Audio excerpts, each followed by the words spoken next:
so long. We've been waiting for this time to begin. We ain't getting any older. Time to feel a little younger.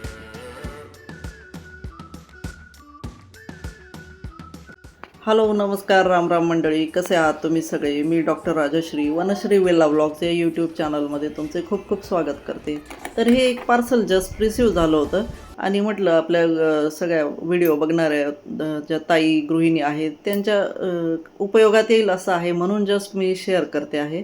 तर ते काय झालं, kitchen ट्रॉलीमध्ये इतके सगळे ड्रॉवरमध्ये चमचे खुरप्या इतकं साचले होते की मग त्या ऐनवेळी सापडायचं नाही आणि कधी कधी पडून जायचं ट्रॉलींच्या मागे.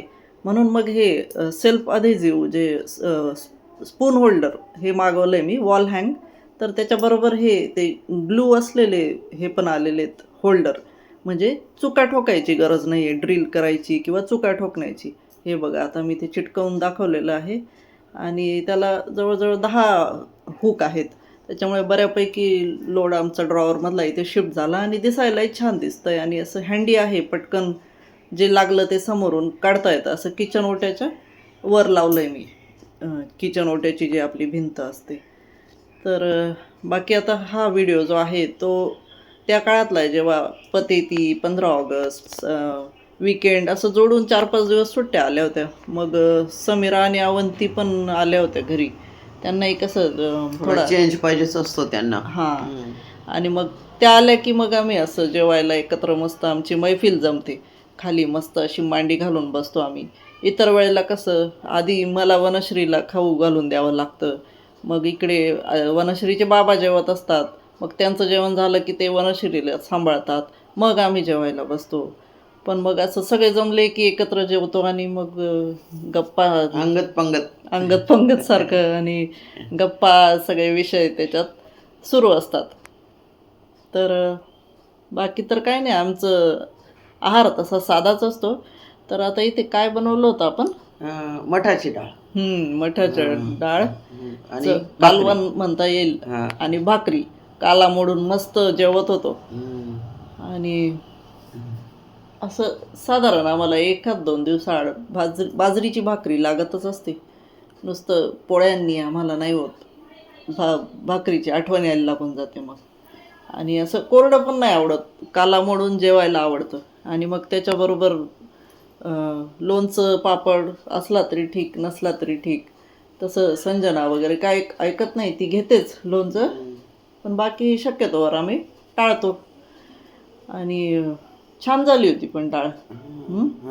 कशी बनवली होती ती ना, उडदाची डाळ थोडी बोट चेपती शिजून घ्यायची. उडदाची नाही, सॉरी, मठाची डाळ. बोट चेपती शिजून घ्यायची आणि त्याच्यात मग भरपूर कांदे लसूण टाकायचे, कोथिंबीर, लाल तिखट, आणि भरपूर अशी उकळू द्यावी लागते. ती मोठ्या प्रमाणात करावी लागते कारण ती काला मोडून खायची असते.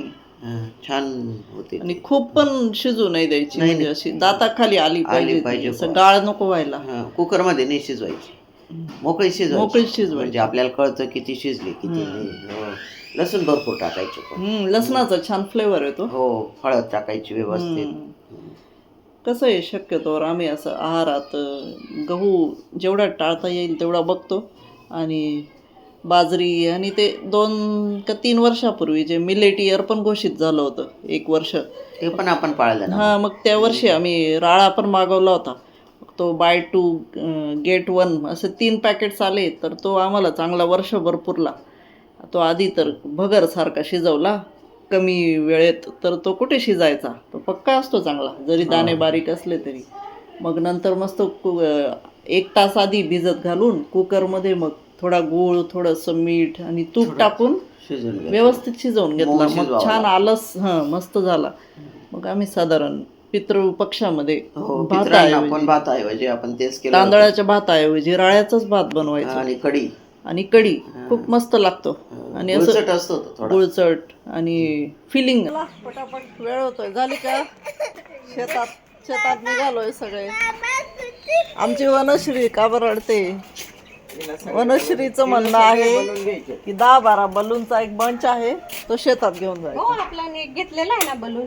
चला चला चला चला, चलो चलो चलो. पूर्वी जेव्हा पाऊस पडायचा ना, म्हणजे खरीप पीक राहायचं तेव्हा भुईमुगाच्या शेतात एखादी तरी पांभर राळ्याची राहायची आणि त्याच्यामुळे प्रत्येकाच्या घरात राळा राहायचा. ते थोडासा वानगी दाखल का होईना पण राहायचाच. पण ते हे करावं लागायचं, त्याला उकळ मुसळ लागायचं ते कुठून काढायला. तो एक प्रॉब्लेम राहायचा. छान लागायचं. तब्येत काय म्हणते? मस्त. तुमची काय म्हणते? तुम्ही तर मस्त दिसता. काय चाललंय?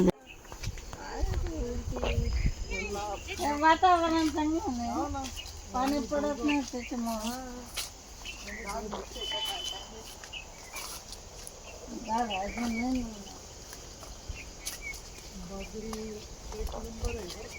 बाबांची बाजरी एक नंबर. परफेक्ट टाइम मारली बाबांनी. छान बाजरी झाली हो, मस्त. काय पण म्हणा, पण मृग नक्षत्रातलं पीक चांगलंच राहतं.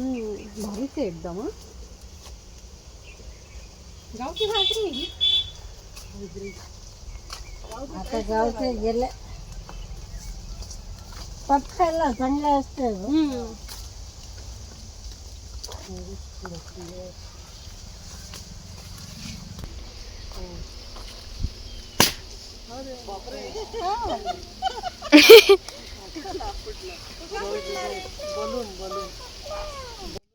तर आता इथे आम्ही बाबांच्या शेतानंतर आमच्या मक्याच्या शेतात येऊन पोचलो.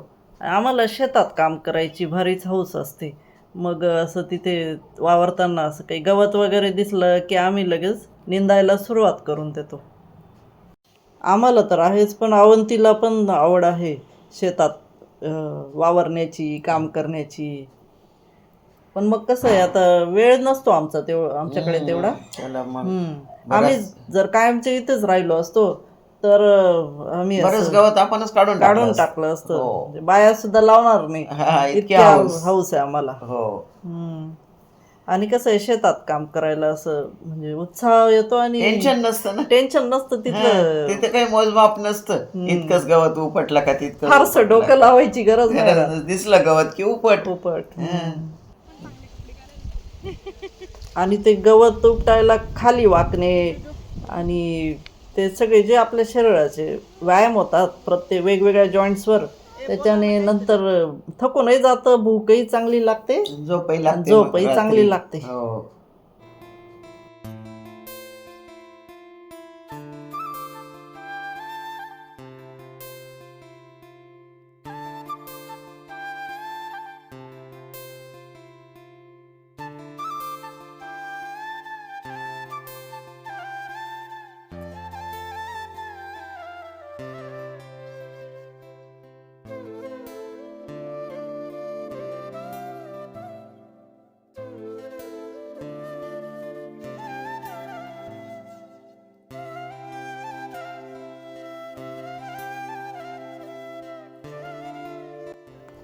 हे आमचं पाहून वनश्री पण आमच्यासारखं करत असते आणि तिच्या हातातलं हे जे नागरमोथाचं गवत आहे ना, याचा खूप छान वास येतो.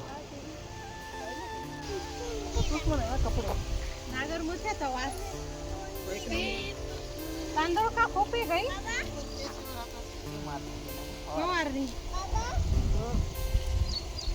असं वाटतं ना की सकाळी लवकर उठावं, काहीतरी साधं लोणचं, चटणी, भाकरी घेऊन यावं आणि इथंच गवत काढत बसावं. म्हणजे ताणतणावातून तेवढीच मुक्ती होईल.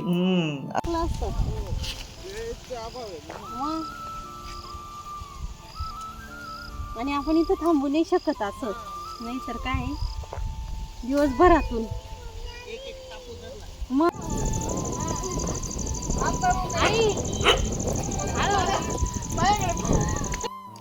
आता आम्ही आमचं शेत ओलांडून बाजूच्या शेतात आलो आहोत. तिथे ते बाबा बसले होते संध्याकाळचं आराम करत आणि त्यांचा हा कुत्रा तो आम्हाला चांगलाच ओळखतो.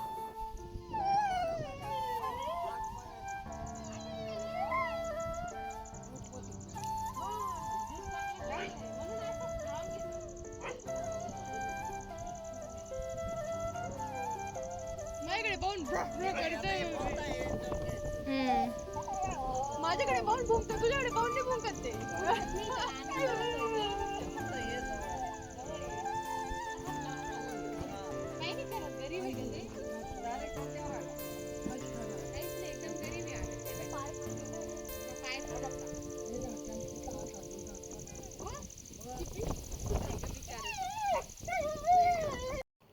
आमच्या शेताच्या 3 बाजूंनी हिरवीगार शेतं आणि समोरून पक्की सडक असं साधारण आमच्या शेताचं डिझाईन आहे.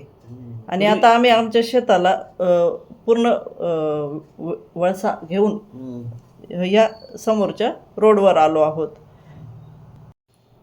पूर्वी सडक न राहता पायवाट राहायची हम्म. अशी मातीची हा. छोटीशी, ते छान वाटायचं. हा, तेव्हा त्याच्यावरून बैलगाड्या जात असतील. बैलगाड्या जायच्या. मग त्यांचे ते घुंगरू, हो हो. आता गळ्यातल्या घंटा. आता हे जातं, ट्रॅक्टर जातात, ट्रॅक्टर 4 व्हीलर जातात. जातात, मोटरसायकली जातात. बदलत जातं जसं बदलत जसं जातं. काळ पुढे जातो हो तसं. हो हो हो. तर आता हे पण काही असं हे नाही. हे पण छानच काही आहे. वाईट नाहीये, हे वाईट पण नाही. छानच छानच आहे. आहे. हो, तोही हो. काळ छान होता. हा पण छानच आताच्या आहे. याच्याप्रमाणे हे चांगलंच थोडंसं आहे. बदललेलंच आहे आता. हा. हा हा हा. तर आता आम्ही इकडे शंकरच्या घराकडे पोचत पोचत अंधार पण पडायला आला होता. आम्हाला या रोडला पण चालायला खूप छान वाटतं, कारण दोन्ही बाजूंना असे हो, शेत ते दिसतात गाणं आठवतं हिरवेगार. मला तर. कोणतं? सावन का महिना पवन करे शोर. हा. ते आता श्रावण सुरू आहे, पण मग पावसाचा पत्त्या नाहीये ना, असं झालंय. तर मानून घ्यायचं आपण श्रावण सुरू आहे. सुरू आहे बुवा असं. त्याच्यातही आपण आनंद घ्यायचा. घरून गाईसाठी ढेप पण घेऊन आलो होतो, तर इथे शंकर दादाने ती गाडीतून उतरवून घेतली.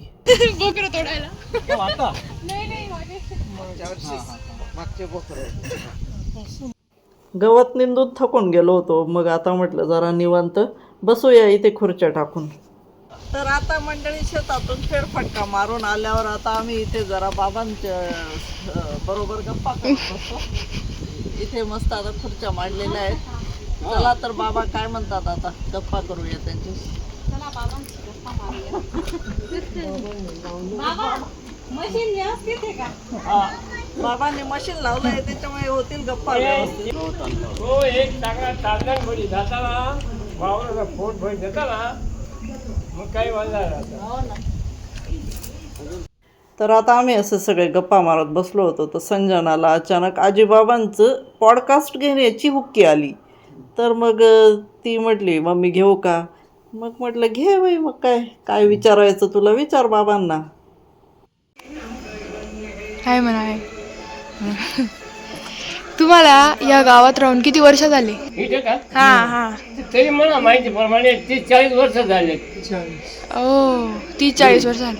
मग तुमचा इथे राहून असल्याचा सगळ्यात एक चांगला एक्सपिरियन्स सांगा आणि एक वाईट एक्सपिरियन्स सांगा. हा, सांगा. एक चांगला अनुभव सांगा आणि एक वाईट अनुभव सांगा. नाही पहिले एक चांगलं होतं.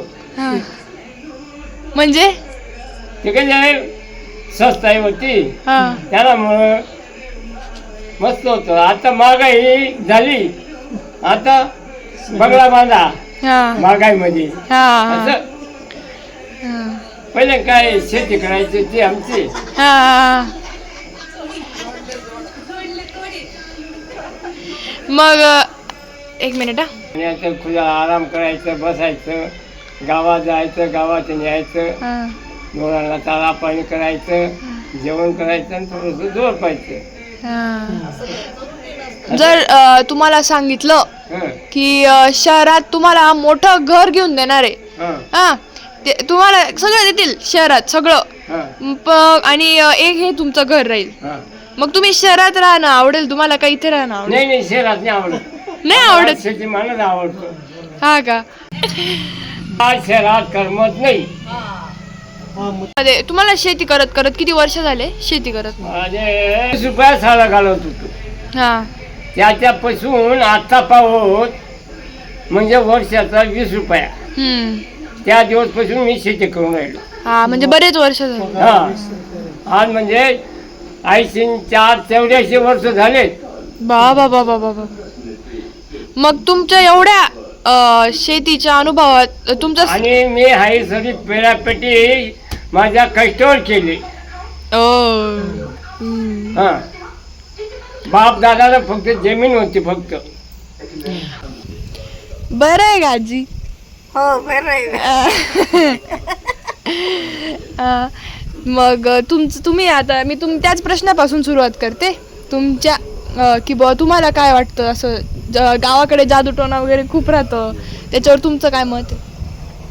मी पण बघितलं आहे. बघितलं ठिकठिकाणी राहतात कन्या जादू टोणा करतात हा हा कुठं कुठं कोणी कोणी एकदम शेतीवर पण करू शकतं पुरा शेतीमध्ये पुरे पडत नाही किती पण कष्ट करा असं. अच्छा तुम्हाला अनुभव आला आणि आमच्याकडे यंदा पाणी पण नाही. आम्हाला 30 वर्षापासून बरेच कमाई राहत होते पण आता नाही आहे यंदा.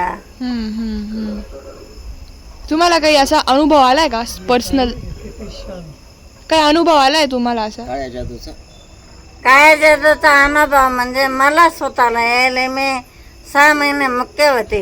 मुख्य होते हो लहानपणी पहिले तुमच्या सारखे बोलायचे तर मग 6 महिने मुख्य आल्यानंतर माझे वडील होते म्हणून मी जगले.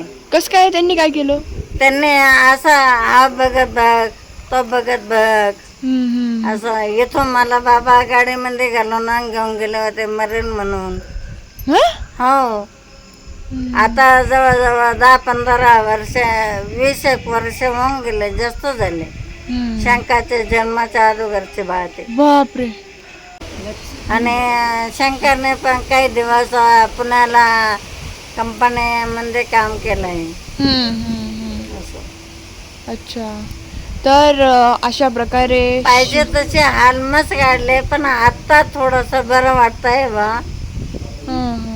आता जेवायला बरं वाटतंय थोडस समाधानी खायला मुलाला बघून. तर त्यांची एकच अपेक्षा आहे मुलाचं लग्न व्हावं. बस एवढं. आणि ही खूप म्हणजे एक शेतकरीच्या प्रत्येक शेतकऱ्याच्या घरात ही जागतिक समस्या झालेली आहे की मुलांचे लग्न नाही होऊन राहिले. कष्ट तर भरपूर करतात ते घरात सगळं असतं पण मुलींना नोकरीवालाच नवरा पाहिजे असतो. मग ती नोकरी मग ती कशा पद्धतीची आहे पैसे देऊन नोकऱ्या नाही असं. नोकरीपेक्षा हे पण आमची इच्छा आहे का बा नोकऱ्या